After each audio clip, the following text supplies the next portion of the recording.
Olhar Clínico, com o Dr. Álvaro Furtado. Hoje é o Dia Internacional de Conscientização sobre o HPV. E o Dr. Álvaro está com a gente para falar sobre as doenças sexualmente transmissíveis. Doutor, a camisinha, né, sendo utilizada de forma correta, dá para a pessoa que estiver ali na relação sexual evitar muitas dessas doenças? Bom dia, doutor Álvaro. Bom dia, Barão. Bom dia para o Renan, para os nossos ouvintes, né? Tá aí um assunto que eu gosto de falar, trabalho com isso basicamente a minha vida inteira no mundo da infectologia, as infecções sexualmente transmissíveis. Barão, hoje quando a gente fala de prevenção, tem tanta coisa para fazer. Camisinha continua sendo uma estratégia extremamente importante para a prevenção dessas infecções. O HPV é uma doença complicadíssima, porque o HPV pode ser transmitido por sexo oral desprotegido. E mais do que isso, eu tenho mais de 200 subtipos de HPV pelo mundo, e é um vírus, numericamente, pouca gente sabe disso, mas a infecção por HPV é a principal infecção sexualmente transmissível no mundo em número de casos. E o HPV, ele transforma as células, e quando ele transforma as células, ele pode causar câncer. Câncer de colo de útero, uma das principais causas de mortalidade em mulheres no nosso mundo inteiro, não só no Brasil.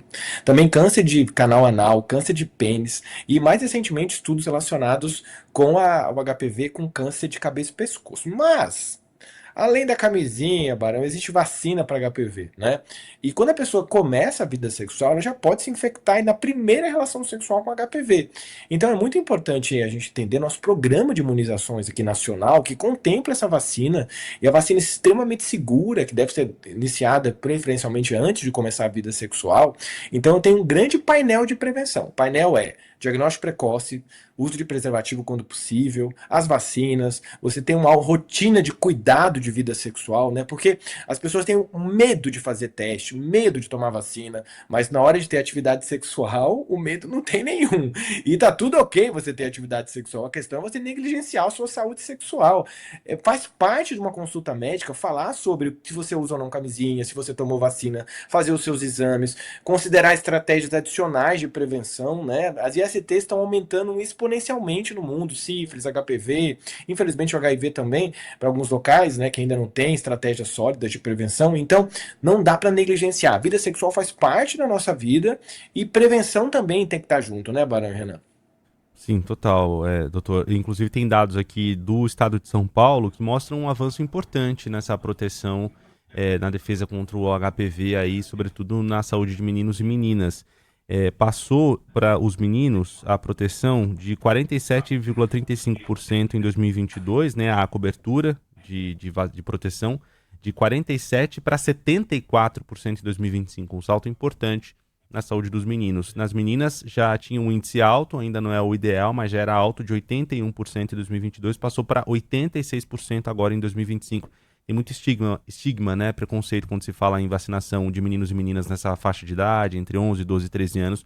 Tem pessoas aí que vêm com ideias erradas de que isso vai estimular a vida sexual, quando na verdade a gente está protegendo essas pessoas. Chamou atenção, inclusive nessa semana, a gente estava até comentando aqui na redação, a declaração de uma atriz da Mel Lisboa, numa entrevista que ela deu, falando de ter contraído uma IST, ter tido HPV depois de relações com um ex-companheiro. E aí a gente chama atenção, né, doutor, para uma questão que é muito mais complexa, que não é só de infecção sexualmente transmissível, mas que fala da maneira como a gente se relaciona com as pessoas, de estar em acordos monogâmicos ou não monogâmicos, de ter traição nas relações. Como é que a gente se cuida, se protege, mesmo estando numa relação, tendo, entre aspas, supostamente um parceiro, uma parceria fixa?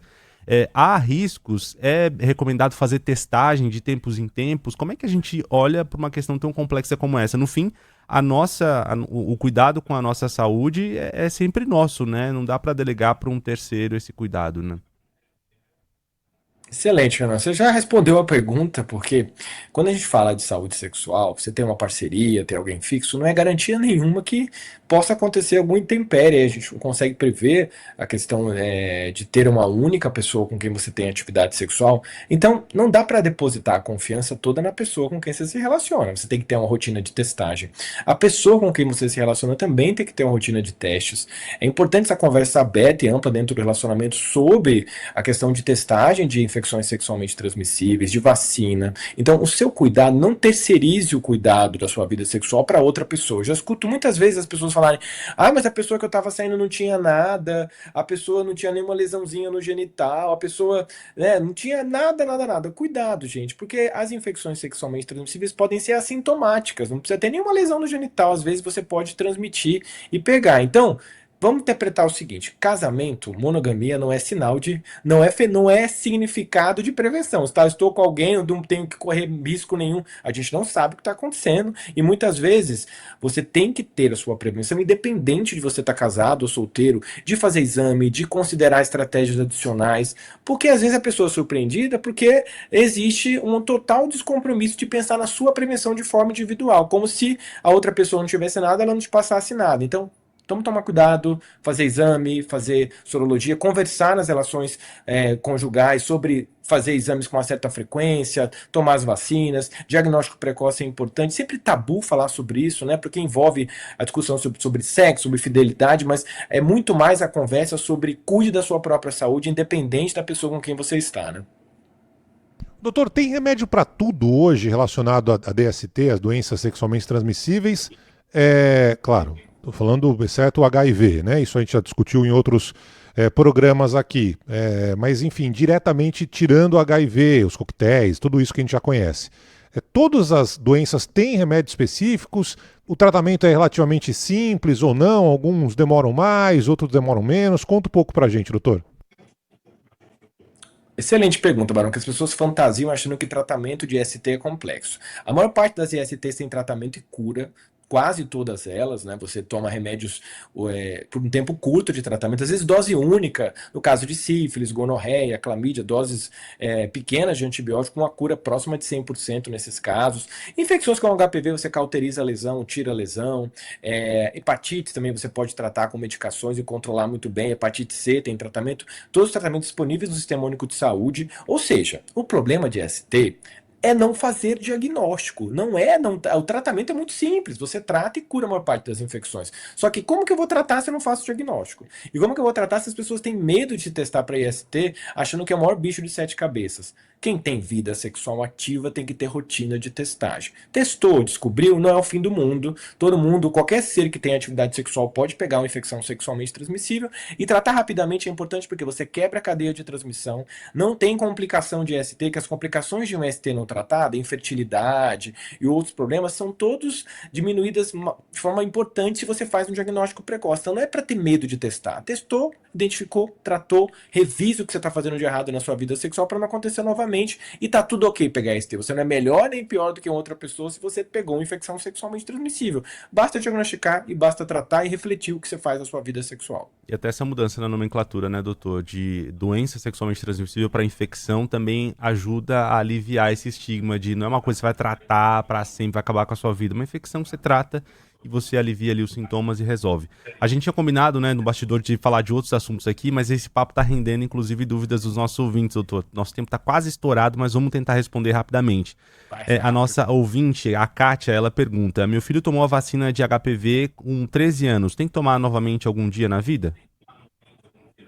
Não, a vacina é de único esquema de dose, então se ele já tomou uma vez, não vai sair. Tem vacinas da rede privada que podem ser complementadas, mas isso é uma outra discussão. A vacina é no esquema vacinal para a vida inteira, extremamente efetiva para prevenção de câncer, inclusive para meninos também. Então tá tudo ok, se vacinou o esquema completo, ou até esquemas de dose única agora são protocolados, nenhum problema para você fazer dose de reforço. A ouvinte Cris: tenho 47 anos, posso tomar a vacina de HPV? Tecnicamente passei da idade, ela diz aqui. Pode. Se você tem vida sexual ativa, você pode tomar essa vacina na rede privada. O ideal é tomar a vacina antes do início da atividade sexual, mas pessoas que têm atividade sexual podem sim se beneficiar da vacina mesmo depois da indicação da idade, passou dos 30, 40. Essa vacina é disponível na rede privada, com 2 formulações, a quadra e a nonavalente, então é só procurar serviço privado e tomar a vacina.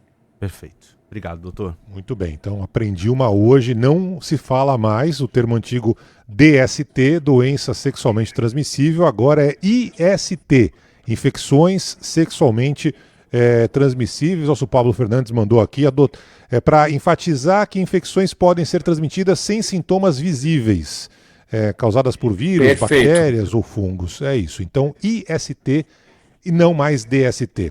Doutor Álvaro, sempre bom ter aulas com o senhor aqui no nosso Band News Station. Os ouvintes adoram, participam, é sempre muito importante a sua presença. Um grande abraço e até semana que vem.